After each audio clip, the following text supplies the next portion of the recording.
دل اللہ تعالیٰ کی نظر اور نگاہوں کا مرکز ہے۔ اس وقت بھی آپ میرے چہرے کو اور میں آپ کے پررونق چہروں کو دیکھ رہا ہوں، اور اللہ رب العالمین میرے اور آپ کے دل کو دیکھ رہا ہے۔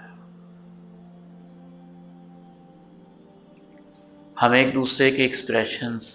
اس کے تاثرات، اس کی نشست کا انداز، اس کے ظاہری طور اتوار یہ دیکھ رہے ہیں، اور اللہ رب العالمین یہ دیکھ رہا ہے کہ بندہ کس نیت سے آیا ہے۔ گفتگو کرنے والے کا مقصد کیا ہے اور آنے والے کی نیت کیا ہے۔ دل ایک ایسی چیز ہے، نہ صرف یہ کہ اللہ تعالیٰ کی نگاہوں کا مرکز ہے، بلکہ ہر عمل کا ثواب، اس میں کمی بیشی، اس کا ضائع ہونا یا قبول ہونا، اس کا ریجیکٹ ہونا یا ایکسیپٹ ہونا، اس کی بنیاد بھی دل کی کیفیت پر ہے۔ عین ممکن، نہ صرف ممکن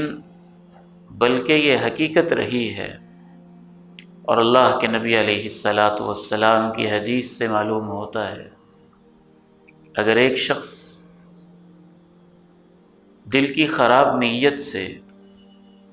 اللہ کی راہ میں اپنے خون ٹپکا دیتا ہے اور جان دے دیتا ہے،